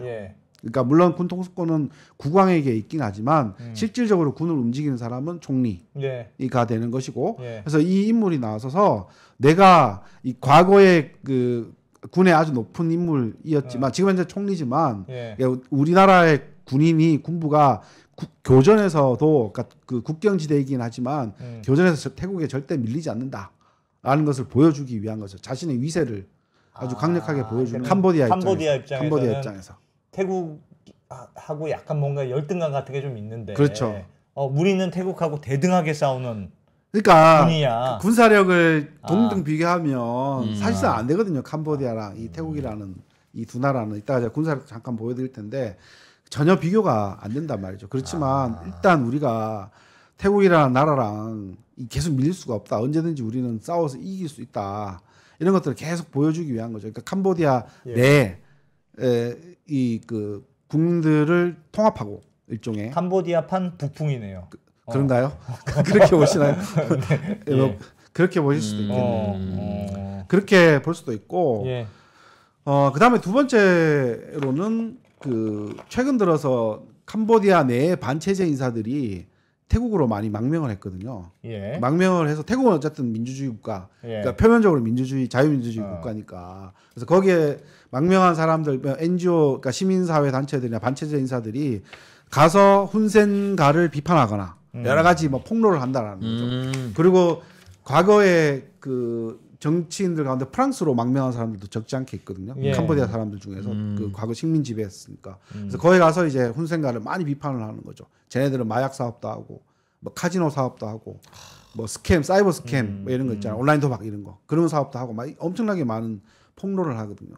근데 이게 훈센 입장에서는 좋을 수가 없잖아요. 그래서 과거에 탁신가가 살아있을 때는 공조를 해서 양국 정보국들이 공조를 해서 서로 예, 그래서 막 잡아오거나 아니면 뭐 살해되는 그런 사건들이 계속 발생을 했거든요. 근데 이게 계속 발생하게 되는 거죠. 계속 발생하는데 태국에서는 명확하게 계속 팔로우를 해서 캄보디아가 원하는 대로 해줘야 될 거잖아요. 근데 그게 제대로 안 되는 거죠. 그러니까 훈센 입장에서는 태국이 파트너가 좀 마음에 안 들기 그렇죠. 우리가 원하는 만큼 제대로 이 반체제 인사들 축출하는 것들 제대로 안 하죠. 거기서 좀 서운했네. 정리를 해야 되는데 그런 것도 서운하고 네, 그런 것들도 있을 수가 있겠죠. 삼촌 내가 좀 바빠서 좀 못했는데 괜찮지? 뭐 그게 이제 훈센 입장에서는 그러니까 훈센 이 이끄는 지금 그 캄보디아입니다. 정당이 그러니까 CPP라는 정당이 다당제이지만 야당 의석이 한 석도 없어요. 그러니까 제가 알기로는 하원 의석이 130석, 125인가 130 정도 되는데 야당 의석이 한 석도 없다라니까. 그건 뭐예요? 일당 체제예요? 그러니까 일당은 다당제 체제이긴 한데 체제는 다당제 체제이긴 하지만 선거를 했는데 야당이 한 석도 못 얻게 되는 거죠. 하원 기준으로 했을 때. 그러니까 훈센이라는 사람이 완벽하게 입지를 장악하게 되는 거죠. 그 내에서. 좀 그럴 수 있을까? 독재네 독재. 그런 인물이니까 그러니까 훈센이라는 사람이 이제 국제사회로부터 계속 비판을 받는 거죠. 뭐 캄보디아 내 인권 문제나 이런 문제에 대해서 계속 비판을 받으니까 그게 자기 입장에서는 이렇게 달가울 리는 없겠죠. 그리고 권력도 자기 아들에게 넘겨준 그런 상황이잖아요. 세습을 했잖아요. 그런 상황이 있고 그다음에 세 번째로 보면 그 태국은 국내적으로 보면 도박을 할 수 있는 곳이 없어요. 태국 가보셨다고 하지만 태국 내에서 카지노 해보신 적 있어요? 태국은 카지노가 금지되어 있습니까? 없어요. 그러니까 지금 국왕, 그러니까 라마 10세의 아버지 라마 9세 부이폰 국왕이 태국 사람들은 워낙 노는 걸 좋아하니까 도박을 하면 나라가 망한다. 라고 해서 도박을 절대 금지시켰어요. 그런데 사람들이 많이 하는 것 중에 하나가 복권을 많이 해요. 복권. 그래서 우리는 복권만 가서 사잖아요. 근데 태국 가면 조그마한 용달차 이런 거 타고 다니면서 복권을 팔아요. 그래서 사람들이 그러니까 쉽게 복권을 살 수 있는 그런 환경이거든요. 그 정도로 사람들이 약간 요행을 좋아해요. 그러니까 그걸 알기 때문에 그 선왕이 그러니까 라마 9세가 부이폰 국왕이 도박은 이 땅이 절대로 안 된다. 라고 선언을 했어요. 그런데 최근 들어서 그 태국의 그 태국 정부가 국내 카지노 사업을 합법화하겠다. 이런 정책을 계속 내세우는 거죠. 그러면 태국 내에서 돈 많고 하는 사람들, 이 사람들이 과거에는 어디로 갔다? 캄보디아 국경으로 갔잖아요. 그렇겠죠. 거기 가서 이제 카지노하고 많이 놀다가 왔을 거잖아요. 근데 이제 멀리 갈 필요가 뭐 있겠어요? 방콕에 만들거나 치앙마이에 만들게 되면 거기 가서 돈을 쓰는 거죠. 그죠? 그러면 훈센 입장에서는 당연히 수입이 줄어들 수밖에 없어요. 그래서 2024년 작년 기준에 보니까 캄보디아가 카지노로만 20억 달러의 세금을 걸어들였다 이렇게 돼 있으니까 뭐 정확히 저는 세금을 건당 얼마씩 받는지 모르겠지만 엄청나게 많은 그 세수를 벌어들인 거죠. 그게 이제 국경 지역을 보면 캄보디아 국경 지역을 쭉 돌아가면서 카지노가 다 있어요. 없는 곳이 다 없어요. 그게 훈센 개인 거는 아니죠? 개인 아니죠. 훈센이랑 연관돼 있고 훈센 뒤에서 봐주는 거죠. 훈센 가족, 패밀리가 사돈의 8촌 뭐 이런 사람들끼리 다 끼어들어서 뒤에서 봐주게 되는 거죠. 훈센이 직접 대놓고 뭐 경영하고 그러진 않겠죠. 다 바지 사장이지 뭐. 그러겠죠. 그래서 아마 상납을 받거나 이렇게 그러니까 미국의 트럼프 대통령이 자기 이름에 코인을 만들어 파는 건 귀여운 비즈니스네요. 그렇죠. 훈센이 보기에는 야 진짜 미국 대통령식이나 해서 참 잘다 자라 그러고 있겠네. 근데 이제 그게 공공연하게 명확하게 드러나는 것은 아니고 그냥 카드라 통신으로 이렇게 연관이 되어 있다라는 거고, 또 하나는 이제 우리 문제됐던 뭐 사이버 스캠 같은 거 있잖아요. 최근에도 뭐 보면 뭐 중국 배우가 어디 가서 잡혀 있다가 풀려났는데 이게 태국 캄보디아 국경에만 있는 게 아니고 미얀마 태국 국경에도 있고, 그래서 많아요. 우리나라 젊은이들도 보면 청년들 뭐 70짜리 구해준다 이래서 데리고 와서 뭐 하잖아요. 우리 그 뭐죠 그 범죄도시인가 거기 보면 나오잖아요. 거기는 필리핀인가 그렇게 나오잖아요. 그렇게 데리고 와서 사이버 스캠 범죄가 있는데 이게 주로 중국 갱단이 많이 들어와 있다고 그래요. 중국 갱단, 뭐 캄보디아 갱단 이런 갱단들이 들어와서 역시 카지노와 함께 국경 지역에서 많이 활동을 하고 있는데 태국 정부가 올해 2025년 들어서 사이버 스캠은 우리가 근절하겠다라고 나선 거죠. 다 때려부시겠다. 그건 잘한 건데. 네, 그러니까 근데 훈센 입장에서는 이게 국가의 중요한 수입원이 되는 거죠. 그래서 이것도 보니까 매년 120억 달러의 수익을 가져온대요. 매년 120억 달러면 캄보디아 1년 GDP의 그러니까 절반치래요. 그러니까 엄청난 수익을 가져온 거죠. 그러니까 합법이 아니고 불법적인 영역에서 정말 많은 수익을 가져다 주는 거죠. 그러니까 훈센 입장에서는 국가에 그냥 뭐 특별하게 힘들이지 않고 벌어들일 수 있는 수익을 태국 정부가 이렇게 움직이니까 그러니까 당연히 패통탄 정부가 더 싫을 수밖에 없는 거죠. 태국 입장에서는 진짜 캄보디아가 골치 아픈 나라네요. 그렇죠. 근데 이게 지금은 태국 캄보디아로 나오지만 태국 미얀마에도 적지 않은 그 갱단들이 사이버 스캠들이 있어요. 그리고 이게 중국까지 문제가 됐어요. 시진핑 주석이 직접 대놓고 가서 얘기를 많이 했어요.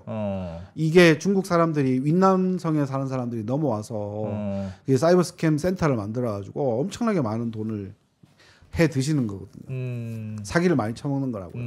그러다 보니까 이게 그러니까 외교 문제로 계속 일어날 수도 있고 태국 입장에서는 양쪽 사이드에서 다 그러는 거니까 그러니까 국제적으로 상당히 많은 비판을 받는 거죠. 왜 태국 정부에서 주도적으로 안 움직이냐. 이런 게 초국적 범죄인데 초국적 범죄를 해결해야 될 것이냐 아니냐. 왜 자꾸 손 놓고 있느냐. 수수방관하고 있느냐. 그래서 비판을 하는 거죠. 그건 말 되네. 그래서 이러한 그 크게 봤을 때는 한 세 가지 정도, 그러니까 그래서 정도의 문제가 있어서 그래서 이거는 뭐 훈센은 내가 생각해 보니까 그냥 녹취를 까고 이번에 확실히 까고 얘네들이랑 말 그대로 손절을 하고 새롭게 태국이랑 판을 한번 짜볼까? 그렇게 해서 녹취를 폭로하지 않았느냐 이렇게 예상해 볼 수 있을 것 같아요. 그러면 공격은 누가 먼저 했습니까? 이번? 공격은 서로 먼저 했다라고 얘기를 하죠. 그러니까 지뢰 매설을 그러니까 7월 달에 있었던 그 사건 같은 경우에는 이 그 태국 군이 다니는 길이랑 뭐 캄보디아 다니는 길이 이렇게 나눠져 있을 거잖아요. 그 길에 이제 지뢰가 매설돼 있는데 태국 군이 지뢰를 밟아 가지고 터져 갖고 태국 군이 먼저 사람이 군이 이제 그 피해를 입었겠죠. 그러니까 태국 입장에서는 캄보디아 군인들이 들어와서 여기 지뢰 매설하고 도망갔다 이거고 캄보디아 입장에서 아니다. 그 옛날 크메르주 걔네들이 매설해놓고 간 거 니네가 잘못 들어와서 니네가 우리나라 땅에 들어와서 밟은 거다. 그래서 서로 책임을 미루게 되는 거죠. 누가 뭐 잘했니 잘못했냐 이거는 서로 주장이 다르니까 명확하게 가리기는 힘든 감정 싸움이네. 네, 그런 일이라고 볼 수가 있을 것 같아요. 근데 기본적으로 예를 들면 훈센가 그러니까 그 캄보디아의 훈센가 입장에서도 태국이랑 사이가 안 좋은 게 유리하려면 캄보디아 사람들이 태국을 진짜 싫어해야 되잖아요. 아우 저기랑은 진짜 놀지 말아야 돼. 그게 돼야 뭔가 저쪽이랑 교전도 하고 하는 게 정치적으로 유리한 거잖아요. 그러니까 예전에는 윗선에서 친했으니까 뭔가 그게 더 이익이 된다고 생각했는데 이제 먹을 것도 없고 그러니까 거기랑 손절하고 태국이랑 우리가 싸우는 게 야 봤지 나는 태국이랑 이렇게 싸우는 사람이야 라는 걸 보여주면 국민들이 좋아한다는 뜻이잖아요. 그렇죠. 그 캄보디아 사람들이 태국 그렇게 싫어요? 뭐 와서 뭐 카지노도 하고 무역도 많이 하고 한다면서요. 그 옛날에는 한 나라처럼 지냈고 그 캄보디아는 그렇게 싫어합니까 태국을? 그게 그 두 나라 간의 역사가 물고 물리는 역사가 있는데 그 과거로 좀 돌아가면 처음에 힘이 셌던 나라는 캄보디아예요. 옛날에요? 과거에는 캄보디아가 힘이 셌어요. 그 앙코르와트 혹시 가보셨어요? 가보진 않지만 어떤 건지는 압니다. 들어보셨죠? 그러니까 앙코르와트가 보통 우리 앙코르 제국 또는 크메르 제국의 대표적인 유적지이고 이 왕국이 9세기부터 14세기, 15세기 정도까지 있었어요. 그래서 이때 당시에 캄보디아는 지금 영토보다 훨씬 더 컸어요. 캄보디아가? 네, 캄보디아, 크메르 제국이. 그러니까 지금 태국의 일부, 서쪽 영토 일부까지. 그다음에 베트남의 남부 지역. 까지. 호치민까지 포함한 이쪽 지역까지 엄청 컸었어요. 우리를 치면 고구려네 고구려. 이렇게 했었나 보군요. 제국이라고 불렀죠. 왕국 킹덤이 아니고 엠파이어라고 보통 불렀으니까. 그래서 상당히 컸었어요. 그런데 이때 당시까지만 해도 태국은 지도상에 존재하지 않았어요. 존재하지 않았고 그 중국의 윈남성에 그 남소국이라는 난짜오라는 그러니까 영어로 난짜오 한자로 남소국인데 그 남소국이 멸망하게 되면서 유민들이 쭉 내려와요. 그래서 그때 지금 태국 사람들의 가장 많은 구성원인 타이족들이 내려와요. 예. 그 사람들이 내려오게 되는데 지금 방콕까지 못 내려오고 그 북부 지역에 수코타이라는 지역이 있어요. 그 방콕에서 한 400-500km, 예. 400km 정도 이렇게 올라가면 치앙마이 가는 길이 있는데 수코타이에 내려와서 나라를 세워요. 그게 수코타이 왕조인데 13세기예요. 예. 13세기인데 이때 당시에는 캄보디아가 서서히 이제 약해질 때. 그런 역사가 있구나. 그러니까 이렇게 생각하시면 돼요. 동남아 국가는 우리는 신라 멸망하고 고려 들어오고 고려 멸망하고 조선 들어오고 이렇게 명확하게 되어 있는데 동남아는 국가가 겹쳐요. 조금씩 겹쳐요. 그래서 수코타이가 1238년도에 딱 건국이 되는데 그래서 남쪽에는 여전히 다른 지역 뭐 미얀마나 아니면 이쪽 지역에 유민들이 들어와 살거나 어쨌든 온전한 형태의 왕국을 이루지 못하다가 14세기 1350년에 남쪽 지역 방콕에서 북쪽으로 1시간 가면 아유타야라는 곳이 있어요. 아유타야의 도읍을 정해요. 그래서 한동안은 북쪽의 수코타이, 남쪽의 아유타야가 공존을 해요. 공존을 하는데 아유타야가 커지면서 수코타이가 흡수가 되는 거죠.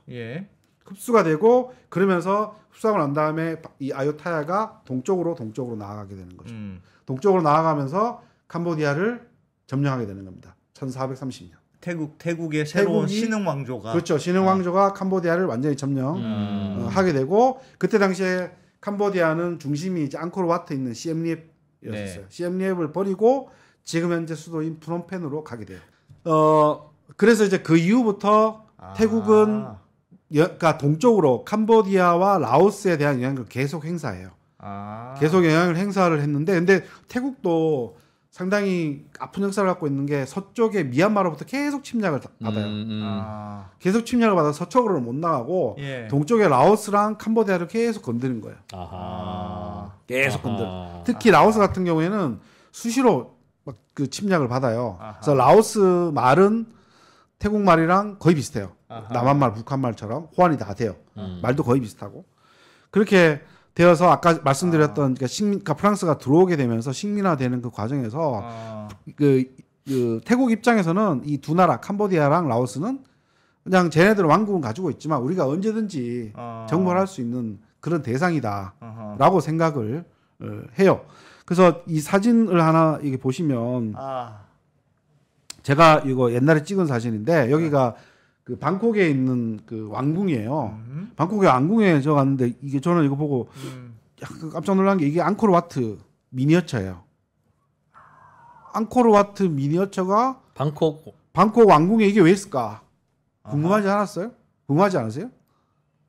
그게 그냥 상징적으로 자식들 뭐 그런 그냥 그러니까 제가 그래서 저는 처음에 이걸 보고 사진 찍은 지 되게 오래됐어요. 20년도 된 사진이에요. 그래서 저는 이게 너무 궁금해가지고 거기에서 영어를 할 줄 아는 사람한테 물어봤어요. 태국 사람한테. 보니까 가이드 하시는 다른 팀의 가이드 하시는 분한테 물어봤는데 그분이 저는 되게 충격적이었는데 앙코르와트를 태국 사람들이 지어줬다 이렇게 얘기를 하시는 거예요.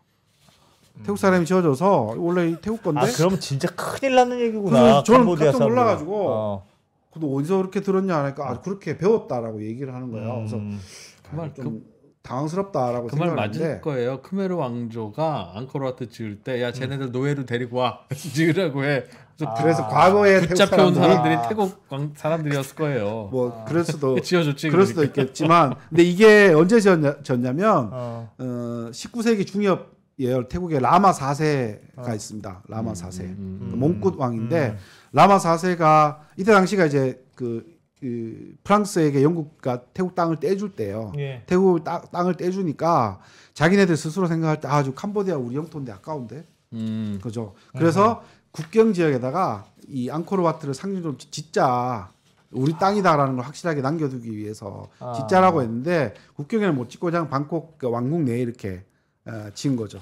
그래서 저 앙코르와트가 있는 캄보디아는 우리가 종주권을 가지고 있다라는 걸 태국이 상징적으로 보여주는 거죠. 상징적으로. 태국에서는 그렇게 주장하고 있는 그렇죠. 거고. 태국 입장에서 얼마나 기분 나쁘겠어요. 일본에 도쿄 한복판에 우리 경복궁을 짓거나 하는 경우가 있으면 우리가 용납을 그것도 미니어처로 조그만하게. 미니어처로. 그리고 조형미도 별로 없어요. 되게 좀 못생겨서 제가 사진을 못 찍어서 그러는데 실제로 캄보디아 모양이랑 좀 앙코르와트랑 좀 달라요 모양이. 이건 태국풍으로 진 거거든요. 그래서 근데 실제로 역사를 보게 되면 네. 가장 먼저 아까 제가 말씀드렸던 수코타이라는 왕국이 있죠. 그 수코타이 왕국에 그 람캄행 대왕이라는 인물이 있습니다. 예. 이 람캄행 대왕은 쉽게 말해서 우리나라의 세종대왕이라고 생각하시면 돼요. 이 사람이 태국 문자를 창제했습니다. 그래서 앉아 있는 동상에 보면 오른쪽에 뭘 들고 있잖아요. 예. 저게 태국 문자판이에요. 내가 태국 문자를 만들었다. 그래서 오른쪽에 보면 some Khmer letters랑 그다음 some Thai letters 이렇게 되는데 위아래 비교해서 이렇게 견눈질로 해서 계속 보시면 약간 비슷비슷할 거예요. 태국 문자가 캄보디아에서 왔어요. 태국 문자는 그러니까 람캄행 대왕이 태국 문자를 만들 때 캄보디아 문자를 참고를 해서 비슷하게 모방을 해서 지금 현재 태국 문자를 만들었어요. 예. 근데 아까 저한테 캄보디아에 있는 앙코르와트 태국 사람이 졌다라고 주장했던 가이드 같은 분 있잖아요. 그런 사람들도 대부분의 사람들이 생각하기에 태국이 캄보디아에 태국 문자를 전파를 했고 캄보디아가 그거를 발전시켰다라고 믿는 사람들이 적지 않게 있어요.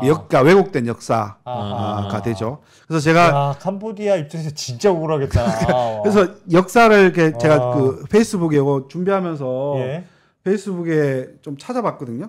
그래서 찾아보니까 자기네들이 그 캄보디아 사람 이렇게 해서 원래 캄보디아 오리지널 숫자 있잖아요. 이거 태국 화폐인데 500바트 지금은 쓰지 않는 화폐 같은데 여기 보면 화살표로 표시된 부분이 있잖아요. 이게 원래 다 캄보디아 거라는 거죠. 근데 이제 태국에 와서 태국이 자기네들 거다라는 것처럼 주장을 하는 거예요. 캄보디아 거라는 게 저게 어느 나라? 이게 숫자가 이게 5자 있잖아요. 5, 태국어로 숫자 5가 하거든요. 한데 요게 원래는 숫자가 태국 숫자가 아니고 캄보디아 숫자라는 거예요. 캄보디아 숫자인데 아까 말씀드렸듯이 문자가 전해져 와서 캄보디아 문자를 바탕으로 태국 문자를 만들었으니까 이게 오리지널이 태국 사람들은 오리지널 태국 문자라고 하지만 그렇지 않다. 캄보디아에서 넘어온 것이다. 라는 것이고 그다음에 그 화폐 뒤편에 있는 이런 그 사원의 형상 모양이 있잖아요. 이게 태국의 오리지널 모양이 아니고 캄보디아의 오리지널 모양을 가지고 온 거다라는 거죠. 그러니까 아까 우리 그 뿌레아 베이아 사원 같은 경우 있잖아요. 이 사원은 힌두 사원이거든요. 힌두 사원이어서 실제로 태국을 그 돌아다니다 보면 뿌레아 베이아 같은 사원은 그렇게 많지가 않아요. 그러니까 그 기원을 따지면 과거에 캄보디아 사람들이 졌을 가능성이 더 크다라는 거죠. 태국 사람들보다는 10세기 졌으니까. 그 역사적 유적은 캄보디아 가야 많이 볼 수 있죠. 그렇죠. 그렇죠. 역사적으로는 더 옛날에는 캄보디아가 더 큰 제국이었고 그래서 문화적으로는 우리가 센데 이후에 시대가 바뀌어가지고 태국이 훨씬 잘 사는 나라가 됐고 태국의 땅도 띄워주고 뭐 이렇게 되니까. 그렇죠. 그러니까 지금 현재 경제적인 기준으로 봤을 때는 태국이 1인당 GDP가 7,000달러 정도 되고 캄보디아가 한 2,000달러 정도 돼요. 그래서 태국은 그 보통 우리 중진국의 함정 이렇게 얘기를 하잖아요. 중진국의 함정에 빠질 수 있는 상당히 좋은 조건을 갖추고 있는 게 주변에 보면 왼쪽으로 미얀마, 라오스, 캄보디아 이렇게 둘러싸여져 있어요. 이 국가들로부터 인력 수입을 아주 쉽게 할 수 있어요. 저렴한 인건비를 가지고. 그래서 태국은 7,000달러의 GDP를 갖고 있는 사람들은 열심히 노동력을 동원해서 일을 해야 되겠죠. 근데 이 사람들은 힘든 일은 3D 업종 일을 잘 안 합니다. 왜? 주변 사람들 얼마든지 쓸 수 있으니까. 미얀마에서 데리고 갔으면 되니까. 방콕에 가셨을 때 한국 식당 안 가보셨어요? 한국 식당? 못 가봤어요. 안 가보셨어요? 기억이 잘 안 나요. 아니면 뭐 바닷가에 해변에 이런 데 가서 뭐 쇼 같은 거 뭐 이렇게 하는 거 못 보셨어요? 그런 거 하는 사람들 보면 태국 사람들 한 명도 없어요. 다 캄보디아, 라오스, 미얀마 친구들. 그런 사람들 쓰는 거예요.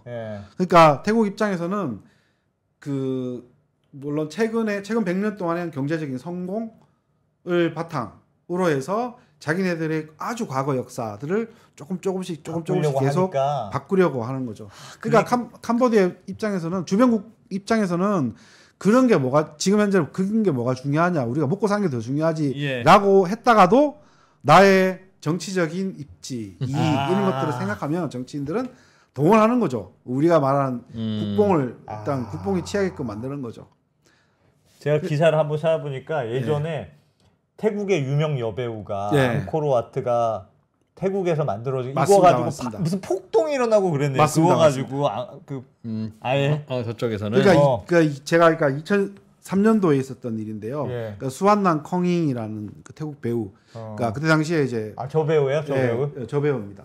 오른쪽에 있는 저 배우인데, 그러니까 말씀드렸듯이 태국 그 드라마가 캄보디아에 상영이 많이 돼요. 예. 그 라오스도 상영이 많이 돼요. 그러니까 라오스랑 태국은 말이 다 통하기 때문에 특별하게 자막 이런 게 필요가 없어요. 그래서 그 상당히 인기를 끌었대요. 이 배우가 태국에서 거의 국민 배우급, 그러니까 캄보디아에서는 거의 국민 배우급이라고 됐는데, 태국 배우인데, 그렇죠, 태국 배우인데. 근데 사실상 캄보디아 내에서는 뭐 엔터테인먼트가 이렇게 발달해 있죠. 그러니까 캄보디아 사람들도 다 보는 드라마. 다 보는 드라마죠. 거의 뭐 다 보는 드라마에서 근데 그 수완나 컹잉이라는 이 배우가 얘기를 한 거죠. 이 앙코르와트는 우리의 선조들이 지어준 거다. 마음만 먹으면, 내가 마음만 있으면 이걸 갖고 태국으로 가고 싶다. 이렇게 얘기를 한 거죠. 그러니까 당연히 그 캄보디아 사람들은 앙코르와트에 대한 존경이 엄청나게 높아요. 자긍심. 국기에도 앙코르와트가 들어가 있어요. 캄보디아 국기에 앙코르와트가 들어가 있고, 맥주 이름도 앙코르 맥주라는 게 있어요.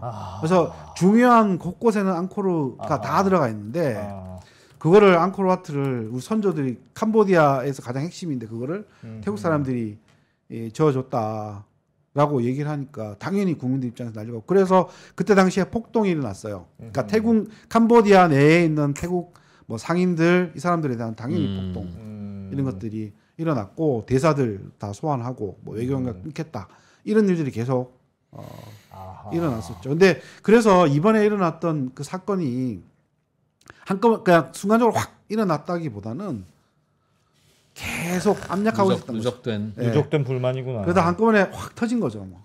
그냥. 거기에다가 이 노예한 2명의 그 정치인들까지 가세하니까, 정치인들이 다 가세를 하면서 이런 일이 벌어지게 된 거죠. 그래서 제가 오늘 그 오전까지 이제 확인을 해보니까 어쨌든 28일부로 휴전을 맺었잖아요. 휴전을 맺었는데 그럼 끝났냐? 아니에요. 아직도 계속 국지전이 벌어지고 있는 거죠. 그런데도 정치권에서는 이제 그만 싸우자, 그만하자라는 거죠. 그래서 이게 뭐 처음에 얘기할 때 작가님이 전면전으로 갈 가능성이 있느냐 이렇게 물어보더라고요. 그래서 군사력도 알고 싶다. 그래서 일단 제가 그 군사력인 건 정확히 모르겠지만 제가 조사를 해보겠지만 전면전이 일어날 가능성은 거의 없다. 두 가지 이유가 있는데, 첫 번째로는 이 두 국가의 역사를 봐라. 특히 태국의 역사를 봐라. 태국이라는 나라는 먼저 나서서 어떤 일을 크게 사고를 치면서 하는 그런 국가가 절대로 아니다. 외교 노선도 그렇고 상황에 따라서 움직이는 그런 국가이고, 그다음에 군사력도 제가 좀 찾아봤거든요. 찾아봤는데 이번 교전에서 보니까 태국 측에서는 F-16 전투기를 막 동원하겠다. 그런 얘기까지 나왔거든요. 근데 캄보디아에는 전투기가 한 대도 없어요. 이 사진 제가 전투기가 없습니까? 아예? 전투기가 아예 없어요. 전투기가 없고, 이게 사진이 인터넷에 떠다니는 건 누가 현지 계신 분이 저한테 보내주셔갖고 제가 올렸는데 미국인데 상당히 오래된 미국인데, 보시면 연료를 그 넣는 장면인데 자동차랑 연결해갖고 있어요. 자동차 이 관으로 연결되어 있습니다. 이게 뜨긴 할 것 같아요. 이게 그러니까 이 정도로 캄보디아가 공군이 허약한데 전쟁이 과연 될 수 있겠냐라는 거죠. 그러니까 밀리터리 밸런스라는 그 세계 모든 그 군사 관련되는 그 자료가 있는데 거기를 찾아보니까 일단 군사력만 보더라도 태국의 3배 정도.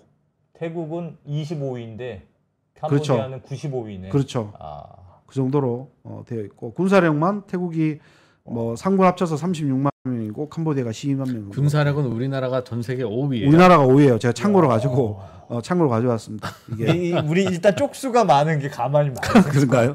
쪽수가 좀 있잖아요. 뭐 미국, 중국, 러시아, 중국, 인도, 그다음 우리나라가 5번째. 이거 태국이 25등, 캄보디아가 95등, 그러니까 145개 나라니까 그게 없고, 두 번째로는 그 아세안, 이 두 나라가 아세안 회원국이고, 아세안은 근본적으로 영내에서 어떤 갈등이 일어나는 것을 싫어합니다. 절대로 일어나면 안 된다. 그리고 협약까지 맺었어요. 그러니까 핵 개발도 하면 안 된다. 뭐 이렇게 무력 충돌은 무조건 일어나면 안 된다라는 거죠. 그러니까 국지전은 일어날 가능성은 상당히 클 것이고 와. 무슨 일이 있으면 정계에서 정치계에서 국민들을 자극하겠죠. 사사살 긁으면서 계속 자극을 하겠지만 두 나라가 이런 뭐 전면전하겠다 이런 일은 없을 겁니다. 특히나 최근 들어서 캄보디아가 중국으로 완전히 기울었거든요. 중국으로 완전히 기울었어요. 그러니까 캄보디아 입장에서는 중국에게 이번에도 전투기가 없으니까 중국에게 좀 요청을 하는 거죠. 우리 좀 도와달라. 근데 중국 입장에서 그렇게 안 하겠죠. 당연히 안 끼겠죠. 왜 니네 국경 분쟁에 우리를 자꾸 넣으려고 그러느냐라는 그런 입장일 것이고 태국도 역시 마찬가지로 불편하겠죠. 그런 상황에 대해서는. 재밌네요. 야, 태국하고 캄보디아에 이런 일들이 있었구나. 네. 동남아의 나라들은 예를 들면 100년 후에 네. 이제 우리나라 정도로 경제가 발전할 가능성이 있을까요? 아니면 100년 후에도 대충 그 모양일 것 같아요? 국가마다 다르겠죠. 국가마다 다른데 뭐 싱가포르는 동남아에 있지만 일단 예외로 하고 빼고 오늘 등장한 나라들 중심으로 생각해 보면 말레이시아가 지금 현재로서는 가장 유력하죠. 그래요? 네, 말레이시아가 가장 유력한데 그러나 말레이시아도 원래 원주민인 말레이계랑 이주민인 중국계 간에 약간 갈등이 있어요. 그러니까 완벽한 국민 통합이 되어 있지 않아서 언제나 충돌이 일어날 수 있는 가능성이 있고, 그러니까 말레이시아는 정치는 원주민인 말레이계, 경제는 중국계 이렇게 장악하고 있다라고 하지만 서로 갈등이 있기 마련이지만 그래도 말레이시아는 산유국이지만 산유국이지만 원유를 바탕으로 해서 경제 성장을 하는 나라가 아니거든요. 그러니까 그게 상당히 가능성이 있는 그런 국가이고. 차이는 어디서 와요? 말레이시아와 다른 동남아 나라들의 차이는? 말레이시아는 일찍이 그 경제 발전 계획 70년대 말부터 해서 성공적으로 이끌었고 거기도 뭐 은퇴했던 마티르라는 걸출한 지도자가 있었거든요. 지금 100세, 올해 아마 100세인가 그럴 거예요. 그 은퇴했다가 최근에 다시 총리로 복귀했다가 은퇴를 했어요. 이분이 이제 루크이스트 폴리시라고 해서 동방 정책, 그러니까 주로 한국, 일본 같은 이런 국가들의 경제 발전 경로를 따라가는 형태로 경제 발전을 추진을 했죠. 그리고 교육 같은 경우도 상당히 신경을 썼고요. 그래서 뭐 모국어의 말레이어도 있지만 영어를 되게 중요시 여겼고 말 그대로 이제 세계인. 진짜 맞아요. 예, 그런 식으로 해서 약간 싱가포르를 꽤 벤치마킹한 비슷하죠. 것 같은. 예, 상당히 비슷하고 우리 왜 그 지하철 타면 스크린도어 이런 거 있잖아요. 그런 거 말레이시아, 싱가포르에서 다 가지고 온 거예요. 우리나라에서 만든 거 만든 거기서 먼저 도입하고 우리가 그걸 가지고 우리나라에서 가지고 온 거고. 정치 지도자가 제대로 된 사람이 한번 나오면 그렇게 업그레이드가 되는군요. 그걸 두고 이제 어떤 사람들은 이제 우리나라의 과거의 박정희 모델처럼 이제 권위적인 성장 이렇게 비판하는 사람들도 있고, 뭐 잠재력 이런 것들로 봐서는 미얀마 같은 나라가 엄청나게 발전을 할 수 있죠. 그런데 이런 나라는 이제 정치가 워낙에 망가져 있는 나라고, 그다음에 국민과 국민들 간에, 그러니까 거기는 민족들이 많이 있잖아요. 그래서 갈등이 상존하고 있으니까 좀 어렵다라고 볼 수도 있을 것 같고, 베트남 같은 나라도 지금 계속 뭐 매년 2자릿수 성장 이렇게 하고 있지만 이게 언제까지 갈 것이냐라는 거죠. 그게 성장이 완화됐을 때 국민들이 과연 정부를 지금 공산당을 계속 지지해 줄 것이냐의 문제, 이런 것들도 있겠죠. 왜 지지하고 정권 바꾸면 되죠? 왜 그게 이슈예요? 그게 그러니까 그 공산당이 유지가 되면서 지도부만 바뀔 수 있느냐, 아니면 체제가 무너지느냐의 문제가 발생할 수도 있겠죠. 베트남은 네. 그게 이제 어떻게 되느냐라는 것이죠. 근데 100년까지는 너무 긴 것 같고요. 한 30년 정도, 앞으로 30년 정도를 놓고 봤을 때는 어쨌든 아세안은 그 동남아 국가는 자기네들끼리 뭐 최근에 비전 2045라는 걸 발표했거든요. 그러니까 20년 뒤에 아세안 어떻게 발전했을 것이다, 이런 것들을 다 제안을 하고 있는데, 그 내용들 보면 뭐 처음에 그 제시한 로드맵을 다 달성하지는 못해요. 달성하지는 못하지만 어쨌든 국가 영내의 차이가 상당히 많은 편이잖아요. 그러니까 예를 들어서 싱가포르랑 라오스의 경제 규모 같은 경우는 뭐 200배, 300배씩 막 이렇게 차이가 나니까 이게 그 영내 격차가 상당히 심한 편. 싱가포르야 뭐 있잖아요. 예외는 없고. 근데 싱가포르이라는 나라도 그러니까 경제력이나 이런 것들을 봤을 때는 말 그대로 세계 탑이지만 나라가 워낙 작고 예. 위로 말레이시아 아래로 인도네시아라는 싱가포르 기준에서는 강대국이 예. 있잖아요. 그래서 항상 안보적인 위기가 있는 그런 국가예요. 평안하지 않다라는 거죠. 우리 채팅창에서도 훌륭한 지도자가 나와도 국민들 수준이 따라가지 않으면 잘 안 된다. 아무래도 그런 그러겠죠. 걸로 보면 그렇죠. 동남아 나라들 중에는 말씀하신 표현이 우리가 어떨지 모르겠습니다만 뭐 국민성, 요즘에는 교육열, 뭐 부지런함, 뭐 그런 거는 다 비슷해요 그냥. 그게 싱가포르 탑이지 뭐. 그러니까 싱가포르 빼고 오늘 모든 대화에서 싱가포르 뺍시다.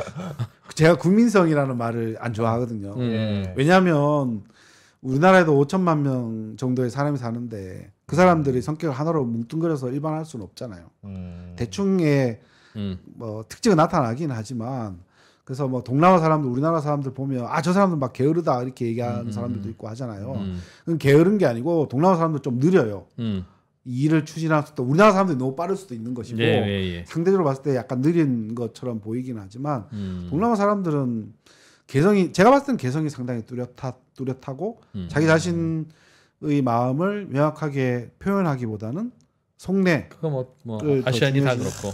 그리고 저는 말레이시아 뭐 개인적인 일 때문에 자주 놀러 갔었는데 진짜 낙천적인 것 같아요. 정말. 근데 이게 저의 가정인데 왜 그런 거냐? 혼자 생각해봤을 때 우리는 예를 들면 일 안 하면 굶어 죽을 수 있잖아요.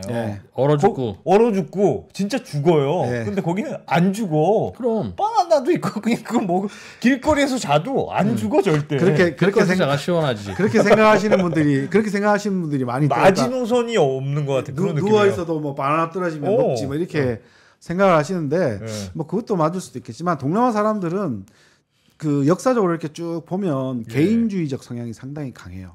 그래서 우리나라가 한때 새마을 운동을 이제 브랜드화 시켜서 수출을 많이 했잖아요. 그래서 동남아에도 많이 수출했어요. 뭐 라오스, 캄보디아, 미얀마 이런 나라에 수출했거든요. 근데 새마을 운동이 생각보다 크게 성과를 거두지 못했어요. 우리 기준에 봤을 때. 그래서 이제 우리는 새마을 운동이라고 하면 마을이 하나가 돼서 그죠? 뭐 마을 청소도 하고 도로도 깔고 뭐 체육대회도 하고 그런 게 새마을 운동이지. 뭐 빨래터에서 같이 뭐 빨래도 하고 뭐 이렇게 하잖아요. 안 모여. 동남아 사람들은 그걸 안 해요. 왜 그걸 우리가 해야 되냐? 왜 모여야 돼? 왜 우리 그냥 동네 마을에 모여서 그냥 각자 우리가 필요한 만큼을 하면 되는 거지. 왜 이런 일들을 해야 되느냐라는 것이죠. 그래서 뭐 개인주의적 성향이 상당히 강하지만 그러나 아까 이런 국경 분쟁 같은 경우에는 국가적인 개념으로 발달하게 되면 우리가 소위 말하는 민족주의, 그런 게 쇼비니즘 있죠. 열광적 민족주의 이런 것들이 충분히 발응하기 좋은 그런 국가 사회인 거죠. 요즘은 진짜 민족주의적인 각 나라마다 뭐 여기 태국, 캄보디아뿐 아니라 다들 맞습니다. 민족주의가 요즘 강해지는 분위기라 갈등이 많은 것 같네. 요즘 더 덥죠 동남아. 우리나라가 더 더워요. 지금은 죄송합니다. 그러니까 대륙 쪽은 우기고요. 남쪽 말레이시아 남쪽이랑 인도네시아는 이제 건기예요. 지금 날씨가 좋아요. 우리나라보다 훨씬 지금 한국이 좋습니다. 최악입니다. 요즘 같은 때 말레이, 인도네시아 가면 다 뭐 오히려 나 좋아요. 거기 가시면 훨씬 더 시원합니다. 아침에 선선하고 그렇다니까. 우리가 더우니까 말레이시아는 어떻게 되는데 근데 우리가 더 덥구나. 한 4, 5년 전부터 우리나라가 훨씬 더 더운 것 같아요. 훨씬 더. 진짜. 근데 우리나라 왜 이렇게 낙천적이지 못해? 이제 우리나라도 곧 이제 바나나도 열리고 그럴 텐데. 아니 말레이시아는 1년 내내 이게 예를 동남아 1년 내내 덥잖아요. 그러니까 방마다 다 에어컨이 있어요. 그게 기본 옵션이야. 우리 방마다 에어컨 없잖아요. 방마다 에어컨이 있습니까? 있어. 방마다 에어컨이 다 없으니까 더워 우리는. 여름만 에어컨을 써야 돼. 너무 좋은 데 다니셔서 그런데 이 동남아도 고산지대 가잖아요. 고산지대 가면 겨울에 막 4도 5도 영상 4도 5도 돼서 뭐 동사하고 이런 일들이 있어요. 실제로. 그래서 우리가 가는 동남아는 주로 여행지, 관광지니까 덥다라고 생각을 하지만 고산지대 가면 전혀 또 그렇지도 않아요. 추워요. 긴팔 입어야 되고. 알겠습니다. 동남아 나라도 좀 차근차근 배워보면 재밌겠다. 그래 우리가 동남아에 대해서 너무 몰라. 진짜로. 대표님이 동남아에 관심이 되게 많으시다고 제가 제가 관심이 많습니다. 네. 제가. 아니 왜냐면 그냥 마음 편하게 가깝게 갈 수 있는 여행지잖아요. 제가 아니더라도 와서 이거 얘기해 주실 분들이 많이 있는데. 아니, 다른 분들은 바빠요. 아니, 장 교수님은 시간 되신다고 교수님이 이미 동남아 낙장 불입으로 동남아 얘기가 재밌는 게 많이 있습니다. 네, 그럼 다음에 또 다른 나라 자주 모셔서 네. 동남아는 좀 배워볼 만한 것 같습니다. 요즘 언더스탠딩이 특별하게 뭐 어떻게 들을 게 별로 없어요. 아니요, 앞에 삼성 얘기도 상당히 재밌다. 네, 뭐 가끔 뭐 그런 거지. 동남아 얘기 좀 해주시면 한가할 때 좀 동남아 좀 배워보죠. 가까운 나라인데도 우리가 너무 모른다는 생각 제가 많이 그러니까 했거든요. 저도 이제 동남아 공부하는 사람이지만 안타까운 게 가장 많이 가는 곳이 동남아인데 가장 모르고 알고 싶어 하지 않은 그러니까 지역이 여기가 동남아인 캄보디아인지 태국인지 그걸 안 하고 그냥 놀러 갔다 우리 어디 갔다 왔어? 그럼 동남아 갔다 왔어. 아 동남아? 더 안 묻잖아요. 모르겠 전혀 모르는 거예요. 진짜 뭐 제가 여담으로 우리나라에서 동남아라는 말을 가장 먼저 유행시킨 분이 누군지 아세요? 모르겠는데. 몰라요? 왜? 이주일 선생님이에요. 왜요? 동남아 순회 공연을 마치고 돌아온. 여서 그때 이주일 선생님이 제일 먼저 쓰셨어요. 근데 그때 당시에 동남아는 베트남이었죠. 사람들 몰라서 그래. 한 나라 이제 동남아라고 가르쳐 주세요. 뭉뚱그려 부르지 말고. 앙코르와트가 태국에 있다고 그러지는 않나. 좀 큰일이야. 네, 알겠습니다. 오늘 잘 배웠습니다. 네, 고맙습니다. 네, 감사합니다.